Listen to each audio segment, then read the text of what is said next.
স্বাধীনতার 54 বছর পরে আমি দ্বিধাহীন চিত্তে বলতে পারি, ভারত যদি আমারে সাহায্য করেও থাকে 2 আনা, আমার গলায় পাড়া দিয়া আবার নিয়ে গেছে 14 আনা।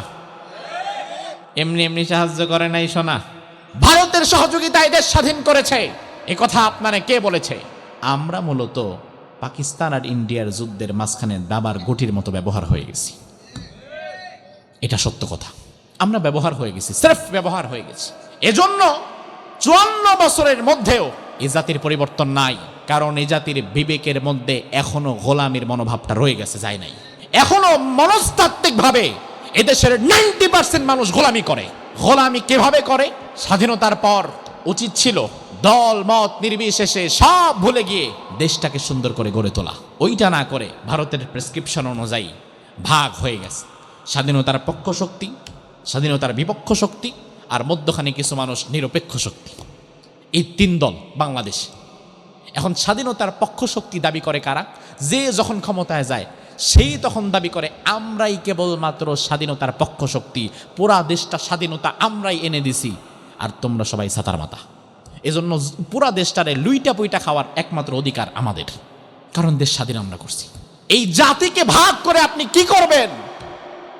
বাংলাদেশে যদি 18 কোটি মানুষ থাকে, দল মত নির্বিশেষে বাংলাদেশটাকে সুন্দর করে গড়ে তুলতে হলে রিকশাওয়ালা, কুলিওয়ালা, জুতা সেলাই করে ওই মুচি থেকে শুরু করে বঙ্গভবন, গণভবনের প্রধানমন্ত্রী, প্রেসিডেন্ট, মুচি থেকে শুরু করে প্রেসিডেন্ট, সবাইকে এক কাতারে দাঁড়িয়ে যেতে হবে। আপনি মনে করেন ভারত আপনারা সহযোগিতা করেছে, এই করেছে সেই করেছে, ভারত আপনার বন্ধু? হ্যাঁ, ভারত আপনার বন্ধু হতে পারে, তবে ওই পীর সাহেবের বন্ধু মুরিদ যেমন, আমাদের বন্ধু ভারত তেমন। ভারতের সহযোগিতায় দেশ স্বাধীন করেছে, এ কথা আপনারা কে বলেছে? আল্লাহ সুবহানাহু ওয়া তাআলা যদি সহযোগিতা না করতেন, 9 মাস তো দূরের কথা, 900 বছর যুদ্ধ করলেও স্বাধীনতা পাইতেন না। ভারত আমার কেমন বন্ধু এটা বোঝার জন্য একটা গল্প জানা দরকার। পীর সাহেব হুজুরের এক মুরিদ ছিল, যেখানে সেখানে পীরের নাম ভাঙ্গায় খাইত। বাকি মুরিদরা একদিন এসে বলে, হুজুর এই মুরিদরে আপনার মুরিদানদের খাতার থেকে নামটা কেটে দেন। তার কারণ হাটে মাঠে ঘাটে বাজারে যেখানে যায় সেখানে আপনার নাম বিক্রি করে খায়। পীর সাহেব ডাক দিল, এই আজকে থেকে আমার মুরিদের খাতায় তোমার আর কোনো নাম নাই, কোথাও গিয়ে কোনো আকাম কুকাম করে আমার নাম বলবা না। মুরিদ কয়, ঠিক আছে, কি আর করা, বের করে দিচ্ছেন যেহেতু যাই। মুরিদ চলে গেছে তার গ্রামের বাড়িতে। বেশ অনেক সময় পর পীর সাহেব হুজুর একটা মাহফিলে যাবেন, দিনের দাওয়াতের জন্য বের হয়েছেন। আগের কালে গরুর গাড়ি টাড়ি ছিল, যেতে হবে আবার ওই মুরিদের গ্রামের উপর দিয়ে। যেতে যেতে পীর সাহেব হুজুর ভাবছেন যে এই গ্রামীণ আমার একটা দুষ্ট মুরিদ ছিল, আবার যেতে যেতে তার সাথে দেখা হয় কিনা কে জানে। ভাবতে ভাবতে দেখে গরুর গাড়ির সামনে মুরিদ পড়ে গেছে। সুন্দর করে সালাম দিয়ে বলল, হুজুর আপনি আমার মুরিদের খাতার থেকে নাম কাটা দিলেও আমি কিন্তু আপনারা ভুলি নাই। আজকে যেহেতু আমার বাড়ির উপর দিয়ে যাচ্ছেন, না খেয়ে যাওয়া যাবে না। হুজুর কয়, না না কোনো দরকার নেই, আমার মাহফিল আছে, ব্যস্ততা আছে, একটু দিনের দাওয়াত আছে, আমি যাই। কয়, না না হুজুর একটু আসেন, বাজার ঘাট করি, দুপুরে খান, বিশ্রাম নেন, এরপরে আল্লাহ রাসূলের নাম নিয়ে সন্ধ্যার দিকে যায়। পীর সাহেব হুজুর চিন্তা করলে এত করে যখন বলতেছে যাওয়া দরকার, যাই। গেছে বাড়িতে, গোসল টোসল করে ঘুমালো। মুরিদ বাজার করলো 2-4-5 হাজার টাকার মাছ, গোশ, ডিম, মুরগি যা আছে সব। এবার পীর সাহেব হুজুর দুপুরবেলা ঘুম থেকে উঠে খাইলো, খুব খুশি হইল। খাবার পরে পীর সাহেব হুজুরকে গরুর গাড়িতে মুরিদ তুলেও দিল। তুলে দেওয়ার সময় হুজুরের হাতে আবার 5,000 টাকাও দিল। পীর সাহেব হুজুর চিন্তা করে, আহারে আমার মুরিদ আমারে খাওয়াইলো, টাকাও দিল, এত আদর আপ্যায়ন করলো, আর বাকি মুরিদেরা বলল সে নাকি খারাপ লোক। সি, আসলে মানুষের ভালো কেউ দেখতে পারে না। আমার এত ভালো একটা মুরিদরে আমি মুরিদের খাতা থেকে নাম কেটে দিছি। আবার দরবারে ফিরে সবার আগে মুরিদরে আমি আমার মুরিদের খাতার প্রথম স্থানটা দিয়ে দিই। হুজুর গরুর গাড়িতে বসে মুরিদের ভালো কথা চিন্তা করতেছে আর ভাবতেছে, যাক 5,000 টাকা পকেটে রাখা তো ঠিক না, ব্যাগের মধ্যে রেখে দেই, নিরাপদে থাকবে। ঘর থেকে বের হওয়ার সময় আরও 30,000 টাকা নিয়ে আসছিলাম, 5,000 টাকা যোগ করে মোট কত হবে যেন, কত, 35,000। ব্যাগ খুলে 5,000 টাকা সুন্দর করে রাখবে, রাখার সময় দেখে 30-এর খবর নাই। 30 কই গেল? আরে আমার ব্যাগে না 30 ছিল। তখন চিন্তা করলো, ও মুরিদ পীর সাহেবরে নিয়ে আদর কলা খাওয়ায়া 30,000 নিয়া 5,000-এর বাজার করে আর 5,000 হাতে ধরায় দিল, আর নিল কত? বিষ মেরে দিছে। আপনি মনে করেন ভারত আপনারা সহযোগিতা করেছে, এই করেছে সেই করেছে, ভারত আপনার বন্ধু। হ্যাঁ, ভারত আপনার বন্ধু হতে পারে, তবে ওই পীর সাহেবের বন্ধু মুরিদ যেমন, আমাদের বন্ধু ভারত তেমন। এর চেয়ে আর ভালো কোনো উদাহরণ আমার কাছে নাই। আপনার এক আনা দিলে আপনার গলায় পাড়া দিয়ে আরো 10 আনা বের করে ফেলবে, এটাই তার নীতি। স্বাধীনতা অর্জন করা যতটা না কঠিন, এই স্বাধীনতা আঁকড়ে ধরা, টিকিয়ে রাখা তার চেয়ে বেশি কঠিন। এজন্য দেখা যায় এই ভূখণ্ডের মানুষ বিগত 54 বছরে নামে মাত্র স্বাধীনতা অর্জন করেছে, এখনো পর্যন্ত একটা কথা বলার আগে তার হিসাব কিতাব করে কথা বলা লাগে। কেন? স্বাধীন দেশে আমি কথা বলবো স্বাধীনভাবে, আমাকে আমার কথা বলার বাক স্বাধীনতা দিতে হবে। এদেশে আমি মুসলমান, আমি আমার ধর্মের কথা বুক উঁচিয়ে বলবো। আমি আমার প্রতিটি সেক্টরে অন্যায় দেখলে তার বিরুদ্ধে কথা বলবো। পার্শ্ববর্তী দাদাবাবুদের দেশের কোনো নগ্ন হস্তক্ষেপ আমার দেশের উপরে দেখলে আমি তার বিরুদ্ধেও কথা বলবো। কিন্তু এদেশে পার্শ্ববর্তী দাদাবাবুদের দেশের নগ্ন হস্তক্ষেপের বিরুদ্ধে কথা যারা বলে তাদেরকে পরের দিন আর খুঁজে পাওয়া যায় না। তাইলে এই বিজয়, এই স্বাধীনতা কাজীর গরুর মতো কিতাবে আছে, গোয়ালে নাই। এটা লেখায় পাবেন, বাস্তবে নাই। আল্লাহর হাবিব সাল্লাল্লাহু আলাইহি ওয়াসাল্লাম তিনার কলিজার টুকরো কন্যা ফাতেমা রাদিয়াল্লাহু আনহাকে ডাকলেন, ডেকে বললেন, ও আমার মা ফাতেমা, সূরা নাসর আল্লাহ নাজিল করে জানিয়ে দিয়েছে আল্লাহ তাআলা দ্বীনের বিজয় দিয়ে দিবে। যে মিশনে আমাকে পাঠানো হয়েছিল ওই মিশন শেষ হয়ে গেছে, এখন আর আমার দুনিয়াতে থাকা যাবে না। বাংলাদেশ সরকার অনেক সময় জাতিসংঘের শান্তিরক্ষা মিশনে কিছু সেনাবাহিনী পাঠায়। ওগান্ডায়, লিবিয়ায়, সিরিয়ায়, অমুক তমুক জায়গায়, আফ্রিকার বিভিন্ন প্রত্যন্ত জায়গায় আর্মিতে যারা কাজ করে জিজ্ঞেস করবেন, মিশন আছে যতদিন সেনাবাহিনী সেখানে থাকবে ততদিন। মিশন শেষ হয়ে গেলে সেনাবাহিনীর পরের দিন বাংলাদেশে পাঠিয়ে দেওয়া হয়। আল্লাহ রাব্বুল আলামিন বিশ্বনবীকে জমিনে একটা মিশন দিয়ে পাঠিয়েছিলেন।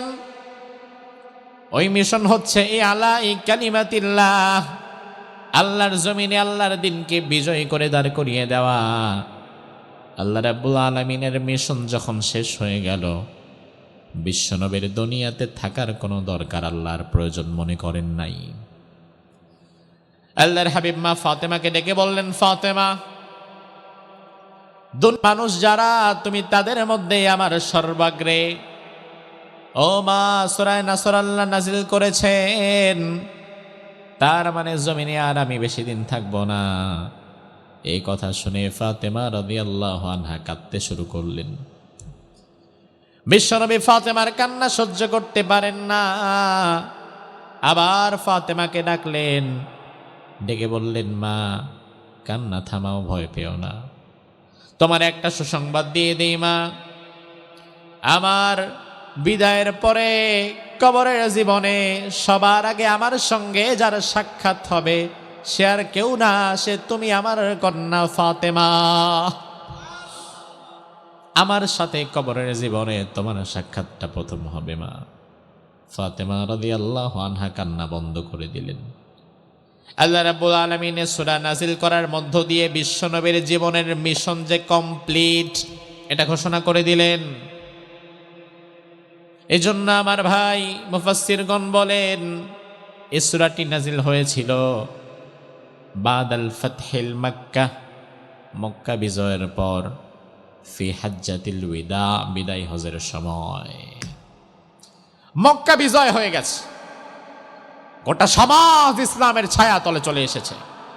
বিদায় হজের ভাষণে ওই সময় আল্লাহ তাআলা সূরা নাসর নাজিল করেন।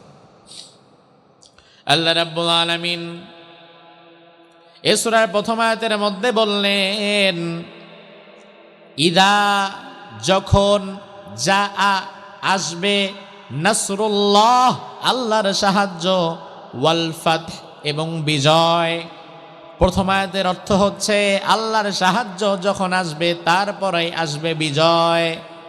তাইলে আমার ভাই জবাব দেন, বিজয় আসতে গেলে সাহায্য লাগে কার? জোরে কম।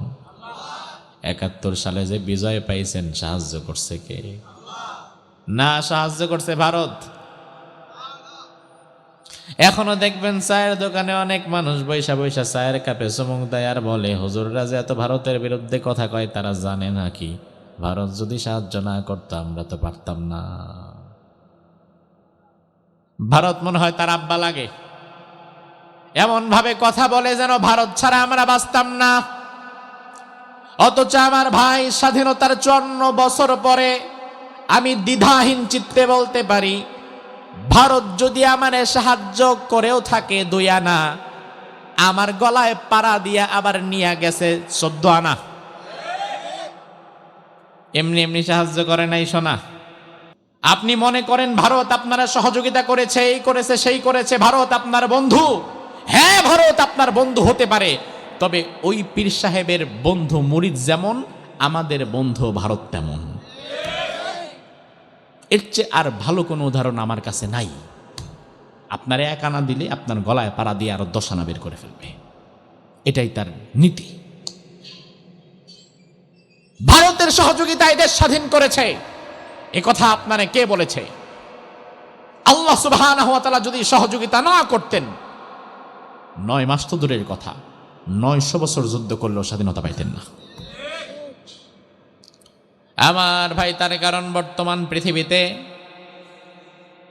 চলমানভাবে স্বাধীন হওয়ার জন্য যুদ্ধ করছে, সংগ্রাম করছে, লড়াই করছে, এমন আরো অসংখ্য দেশ আছে বছরের পর বছর যুদ্ধ লেগেই থাকে, তবে স্বাধীনতা হয় না। বেশি দূরের উদাহরণ দিলে তো বুঝবেন না, যেটা চিনেন ঘরের পাশে এটারই বলি।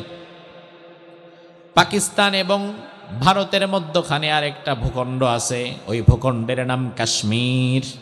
কি নাম? কিছু অংশ পাকিস্তানে, বেশিরভাগ অংশ ভারতে। আজকের কাশ্মীর বছরের পর বছর ধরে যুদ্ধ করেছে। ৪৭-এর পর থেকে ২০২৫ পর্যন্ত কাশ্মীর যুদ্ধ করেই যাচ্ছে। আলাদা একটা সরকার গঠন করার জন্য, আলাদা ভূখণ্ড পাওয়ার জন্য এত বছর যুদ্ধ করেও, সংগ্রাম করেও কাশ্মীর তো স্বাধীন হয় না। তাইলে আমরা যে মাত্র ৯ মাসে বিজয় অর্জন করলাম, এই বিজয়টা আমাদেরকে যিনি দয়া করে দিয়েছেন তিনি কে? সে আল্লাহ বলছেন, বান্দা শুনে নাও, ইযা জাআ নাসরুল্লাহি ওয়াল ফাত, আমি আল্লাহর সাহায্য যখন আসবে তারপরেই আসবে বিজয়। আল্লাহর সাহায্য ছাড়া কোনোদিন বিজয় অর্জন করা সম্ভব।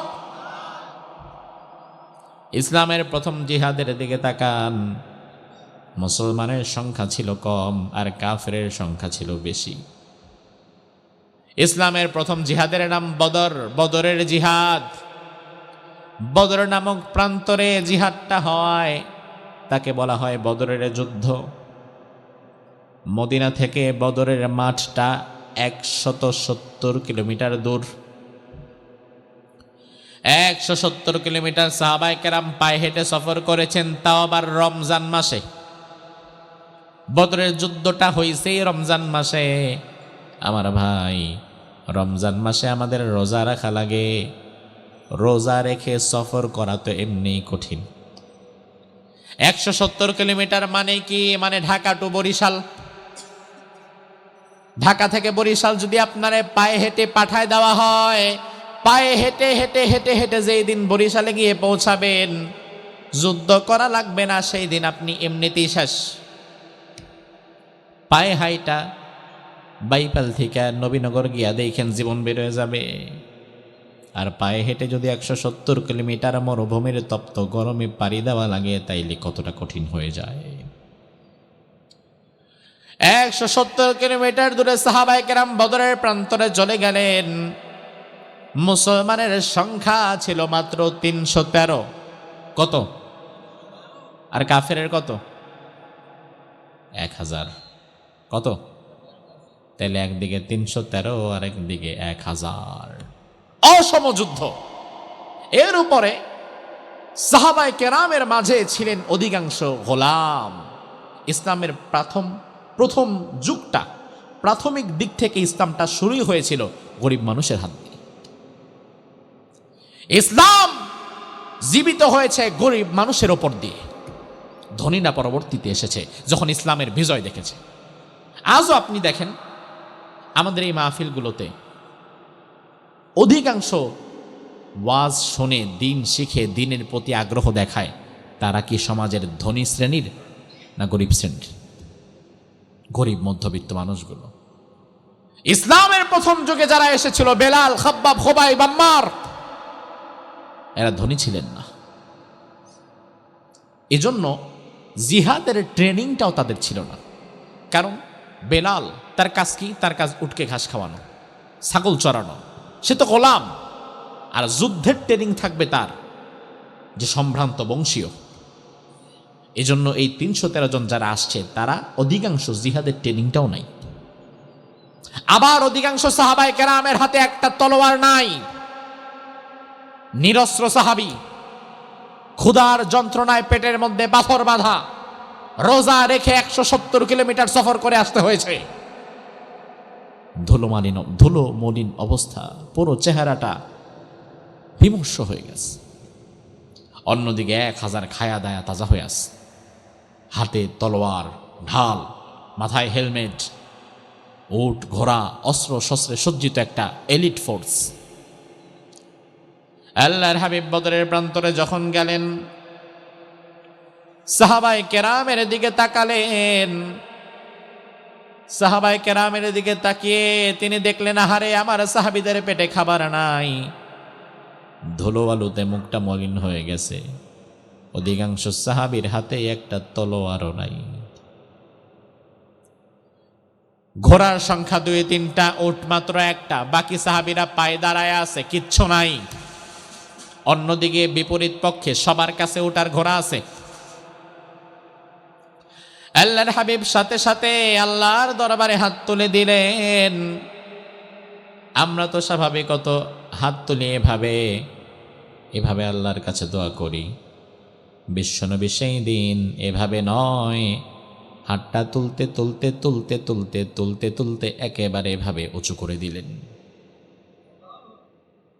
জোরে কইবেন না? বিশ্বনবী হাত এভাবে না তুলে সেদিন এভাবে হাত তুলে ফেলেছেন, আরশের দিকে এভাবে হাত তুলে দিয়েছেন। আমার ভাই, এই যে চাদরটা, এভাবে রাসূলের গায়ে সেদিন একটা চাদর টুকরাই ছিল, কোনো কাপড় ছিল না এক্সট্রা। হাত যদি এভাবে তোলেন সমস্যা নাই, কিন্তু হাত যদি আপনি এভাবে তোলেন তাহলে চাদরটা তো আর শরীরে থাকে না। বিশ্বনবী যখন হাত এভাবে তুলছে, চাদরটা পড়ে গেছে, বগলের শুভ্রতা প্রকাশ পেয়েছে। সাহাবায়ে কেরাম রাসূলের কান্না দেখে নিজেরাও ঠিক থাকতে পারলেন না। আল্লাহর হাবিব হাত দুটো আরশের দিকে তুললেন, আরশে আজিমের দিকে হাত দুটো উঁচু করে তুলে আল্লাহর কাছে বললেন, আল্লাহ, আজকের এই বদরের জমিনে আপনি যদি চান ইসলাম দুনিয়াতে আর থাকার দরকার নাই, তাহলে আমাদের কোনো আপত্তি নাই, সবাইকে শহীদ করে দেন, একজনও আর মদিনায় ফিরে যাব না। আর আপনি যদি চান আগামীর জমিনে ইসলাম টিকে থাকবে, তাহলে এই ৩১৩ জনের দায়িত্ব আপনি নিয়ে নেন। এই কথা বলে আল্লাহর হাবিব হাতটা আরশের দিকে তুলে কাঁদছে। বিশ্বনবীর কান্না দেখে বদরের ময়দানের ৩১৩ জন সাহাবীরা কান্নায় ভেঙে পড়েছে। বেলাল কাঁদে, বাকি সাহাবীরা কাঁদে। আবু বকর সিদ্দিক ছিলেন বিশ্বনবীর সবচাইতে কাছের মানুষ। আবু বকর সিদ্দিক বিশ্বনবীর কাঁধে হাত দিয়ে বলে, ইয়া রাসূলুল্লাহ, হাতটা নামান, হাতটা নামান, আপনি হাত নামান। আজকে যেই পরিমাণ চোখের পানি আপনি বদরের ময়দানে ফেলেছেন, আমার বিশ্বাস এই চোখের পানির কারণেই হয়তো আল্লাহ আমাদের বিজয় দিয়ে দিবে। আমার ভাই 1000-এর বিরুদ্ধে 313 জনের বিজয় দেওয়ার ক্ষমতা আল্লাহর আছে না নাই? আমাদের অস্ত্র নাই, শস্ত্র নাই, শক্তি নাই, তবে আমরা ভয় পাই না। পৃথিবীর কোনো পরাশক্তিরে আমরা ভয় পাই না।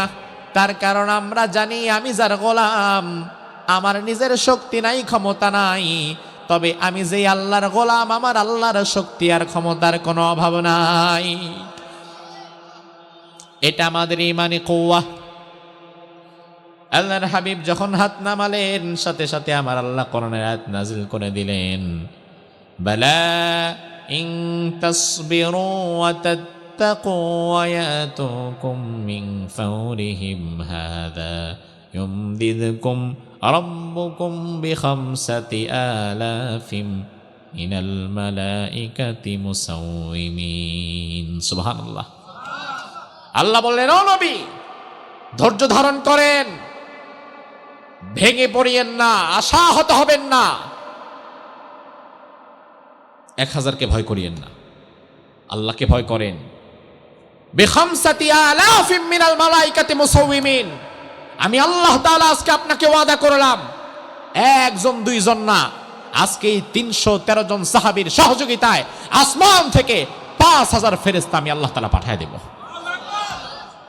কয় হাজার? আচ্ছা, এটা কি শুধু কথার কথা না বাস্তবতা? পোলাপান কানলে আমরা বুঝ দেই, কান্দো না বাবা, ঘুরতে নিয়ে যাবো, খাওয়ামো, এই করবো, সেই করবো, এটা দেবো, সেটা দেবো, কান্না বন্ধ হয়ে যায়। কিন্তু পরবর্তীতে বাবা আর ওগুলো হয়তো পূরণ করে না। কিন্তু আমার আল্লাহ যেটা বলে এটা কথার কথা না, এটা বাস্তবতা। আল্লাহ রাব্বুল আলামিন বদরের প্রান্তরে 5000 ফেরেশতা অবশ্যই পাঠিয়েছিলেন, ঠিক কিনা? কিভাবে বুঝবেন পাঠিয়েছেন কিনা? সাহাবায়ে কেরামের কাছ থেকে শুনেন। সেখানে যে সাহাবায়ে কেরাম চাক্ষুষ তার প্রমাণ, তাদের কাছ থেকে শোনেন। এমন একজন সাহাবীর নাম হচ্ছে উক্কাশা রাদিয়াল্লাহু আনহু। তিনি বলেন, আমি গরিব মানুষ, নতুন তলোয়ার কেনার ক্ষমতা আমার নাই। আমার তলোয়ারটা ছিল আধা ভাঙা, জোড়াতানি দেওয়া। এই তলোয়ারটা নিয়ে জিহাদের ময়দানে আমি আসছিলাম। কিছু সময় পরে আমার তলোয়ারটা ভেঙে যায়। আমি তাড়াতাড়ি আল্লাহর হাবিবের কাছে দৌড়ে চলে যাই। বিশ্বনবীর কাছে গিয়ে বলি, ইয়া রাসূলুল্লাহ, আতিনি সাইফান জাদিদান, আমার একটা নতুন তলোয়ারের ব্যবস্থা করে দেন, আমার তলোয়ারটা ভেঙে গেছে। আল্লাহর হাবিব বললেন, উক্কাশা, নতুন তলোয়ার কেমনে দেব? স্টকে তো নতুন কোনো তলোয়ার নাই, আর আমাদের বাসা তো এখানে না, 170 কিলোমিটার দূরে গিয়া তো তলোয়ার আনাও যাবে না।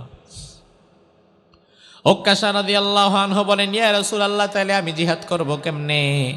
আল্লাহর হাবিব বললেন, অপেক্ষা করো, দেখি তোমার জন্য বিকল্প কোনো কিছুর ব্যবস্থা করা যায় কিনা।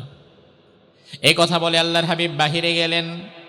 কিছু সময় পরে খেজুর গাছের ডালা একটা ভেঙে নিয়ে আসলেন, পাতাগুলো ছেটে দিয়ে খেজুর গাছ ভাব হচ্ছে বদরি সাহাবীদের মতো ইমানের অভাব, বদরি সাহাবীদের মতো আল্লাহর প্রতি তাওয়াক্কুলের অভাব। এই অভাব এই জাতিকে শেষ করে দিয়েছে। এজন্য আল্লাহ রাব্বুল আলামিন বললেন, ইদা জাআ নাসরুল্লাহ, যখন আমার সাহায্য আসবে, ওয়াল ফাত, এরপরে আসবে বিজয়। তার মানে আমার ভাইরা, আমরা বুঝে গেলাম আল্লাহর সাহায্য ছাড়া কোনোদিন কোনো জাতি বিজয় অর্জন করতে পারবে। 71-এ তাইলে যে আমরা বিজয় পাইলাম, এই বিজয়ের মধ্যে আমাদের সহযোগিতা করেছেন কে? এই জন্য স্মরণ করা লাগবে কাকে? জিকির করা লাগবে কার? গোলামি করা লাগবে কার? আর আমরা গোলামি করি ভারতের, আছে না নাই? বিজয় দিছে আল্লাহ, দেশ দিছে আল্লাহ, জীবন দিছে আল্লাহ, আর গোলামি চলে ভারতের। ভারতের সাথে আমাদের সম্পর্কটা বন্ধুত্বের থাকতে পারে, প্রতিবেশী, প্রতিবেশী হিন্দু হলেও প্রতিবেশী সুলভ সম্পর্ক থাকতে পারে, তাতে কোনো আপত্তি নাই। তবে তারা মূলত আমাদের প্রতিবেশী না, তারা মূলত আমাদের প্রভু হতে চায়। এরা প্রতিবেশীর মতো আচরণ করে না। কেমনে বুঝবেন? আবেগ দিয়ে কথা বললে হবে না। আজ আজকের দিনে 16 ডিসেম্বর 2025 পার হয়ে যাচ্ছে, ভারতের প্রধানমন্ত্রী নরেন্দ্র মোদী তার ভেরিফাইড ফেসবুক থেকে স্ট্যাটাস দিয়েছে।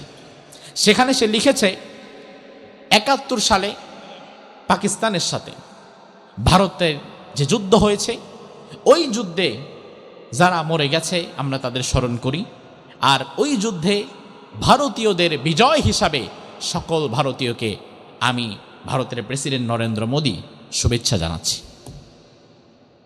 আপনি বুঝছেন বিষয়টা? একজন দেশের প্রধানমন্ত্রী তার ভেরিফাইড ফেসবুক থেকে আজকেও স্ট্যাটাস দিয়েছে যে এই যুদ্ধটা ছিল পাকিস্তান এবং ভারতের মধ্যখানে, এবং এখানে ভারত বিজয় অর্জন করেছে। এজন্য ভারতের সরকার তাদের নাগরিকদেরকে এই বিজয়ের সাধুবাদ জানাচ্ছে। অথচ আমরা কি তাইলে বাংলাদেশের নামটাও নেয় নাই তার স্ট্যাটাসের মধ্যে। তার মানে হচ্ছে আমরা মূলত পাকিস্তান আর ইন্ডিয়ার যুদ্ধের মাঝখানে দাবার গুটির মতো ব্যবহার হয়ে গেছি।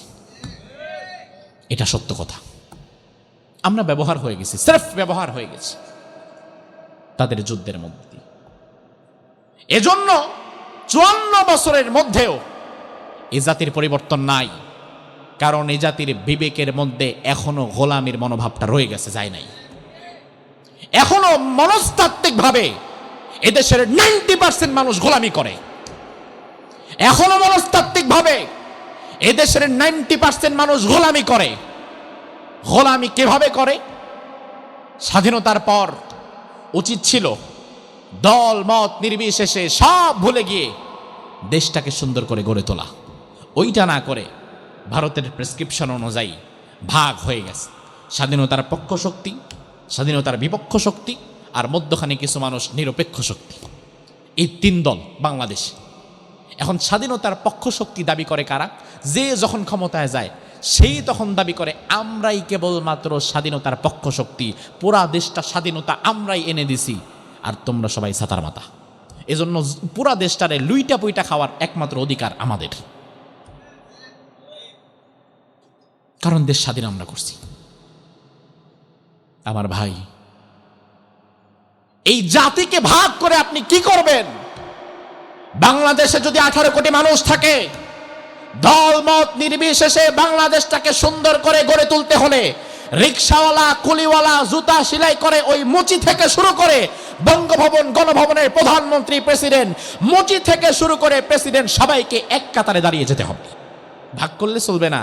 আমি পক্ষ শক্তি, তুমি বিপক্ষ শক্তি, আর তুমি নিরপেক্ষ শক্তি। তাহলে আমি যেহেতু পক্ষ শক্তি, আমার বাপ দাদা যেহেতু স্বাধীন করছে, পুরা দেশটা লুইটা পুইটা আমরা খায়া যাব, এমন চিন্তা যদি মাথায় রাখেন, কিয়ামত পর্যন্ত এ দেশ কোনোদিন আগাতে পারবে না। দেশটা সবার, এ দেশটাকে ভালোবেসে এগিয়ে নেওয়ার দায়িত্বটাও সবার। আল্লাহ রাব্বুল আলামিন পরের আয়াতে বললেন, ও নবী, ওয়া রাআইতান নাসা ইয়াদখুলুনা ফি দীনিল্লাহি আফওয়াজা। ইসলামের বিজয় যখন হবে, আমি আল্লাহ রাব্বুল আলামিন যখন আপনারে বিজয় দিব, নবী, তখন আপনি দেখবেন মানুষেরা দলে দলে, ঢলে ঢলে ইসলামের দিকে ধাবিত হচ্ছে। মুফাসসিরিনে কেরাম এই ফাতহুন, বিজয়, এই বিজয়ের অর্থ করেছেন ফাতহে মক্কা। আল্লাহর হাবিবের জীবনে যতগুলো বিজয় তিনি অর্জন করেছেন, সব বিজয়ের মধ্যে সর্বশ্রেষ্ঠ বিজয় হচ্ছিল ফাতহে মক্কা, মক্কা বিজয়। কি বিজয়? মক্কা বিজয় বিশ্বনবীর জীবনে সবচেয়ে শ্রেষ্ঠ বিজয়। এমন একটা বিজয় মক্কা বিজয়, ওই বিজয়টা, পুরা বিজয়টা হয়েছিল বিনা রক্তপাতে। কোনো মারামারি লাগে নাই, তলোয়ার বের করা লাগে নাই, এক ফোঁটা রক্ত জমিনে ঝরানো লাগে নাই। মারামারি আর তলোয়ার বের করা ছাড়া বিনা রক্তপাতে মক্কাটাকে আল্লাহ সুবহানাহু ওয়া তাআলা রাসূলের হাতের মুঠোয় তুলে দিয়েছে। অথচ মাত্র 8 বছর আগে এই মক্কার মানুষ রাসূলকে বের করে দিয়েছে। মক্কা থেকে গভীর রাতে কানতে কানতে বিদায় হয়ে গেছে মুহাম্মদুর রাসূলুল্লাহ। গভীর রাতে কানতে কানতে বিদায় হয়ে গেছে। হিজরতের আদেশ যখন আল্লাহ দিলেন, কাফেররা ষড়যন্ত্র করলো মুহাম্মদকে কিতাল করা হবে, হত্যা করে ফেলা হবে। আল্লাহ বললেন, নবী চলে যান, মদিনায় চলে যান। আল্লাহর হাবিব রাত্রেবেলা মদিনার দিকে রওনা দিয়েছেন, সাথে আবু বকর। বিশ্বনবীর মনটা যেতে চায় না। আল্লাহর হাবিব বারবার মক্কার দিকে ফিরে ফিরে তাকায় আর চোখের পানি ফেলে কাঁদে। বিশ্বনবী বলেন, আবু বকর একটু দাঁড়াও, জীবনে আবার কবে মক্কায় আসতে পারবো তার ঠিক নাই, আমি একটু কাবার ভেতরে ঢুকে 2 রাকাত নামাজ পড়ে আসি। এই চিন্তা থেকে আল্লাহর হাবিব গেলেন কাবার ভেতরে ঢুকবেন, 2 রাকাত নামাজ পড়বেন। কাবার তালার চাবি যার কাছে ছিল তার নাম হচ্ছে ওসমান বিন তলহা। কি নাম? এ কিন্তু আবার রাসূলের সাহাবী ওসমান ছিল না, তিনি ছিলেন ওসমান জিন্নুরাইন, আর এ হচ্ছে ওসমান বিন তলহা। আল্লাহর হাবিব ওসমান বিন তলহাকে ডাকলেন। ওসমান বিন তলহা মুশরিক ছিল, মূর্তি পূজারী। বিশ্বনবী ডেকে বললেন, ও ওসমান, আমি চলে যাচ্ছি ভাই, আর কবে আসবো কিনা জানি না, আমি আমার জীবনের চাইতে কাবারে বেশি ভালোবাসি, কাবার চাবিটা একটু দাও, 2 রাকাত নামাজ পড়ে বিদায় হয়ে যাই। ওসমান বলে, অসম্ভব, তোমার মতো নিকৃষ্ট মানুষের কাছে কাবার চাবি দেওয়া যাবে না। নাউজুবিল্লাহ কয় না। বিশ্বনবীর মতো মানুষকে নাকি কাবার চাবি দিবে না। ওসমান বলে, অসম্ভব, তুমি নিজে আজকে জীবন বাঁচানোর জন্য চলে যাচ্ছ আরেক দেশে, আবার কাবার চাবি আসবে তোমার কাছে, কিয়ামতের আগে এমন দিন কোনোদিন আসবে না।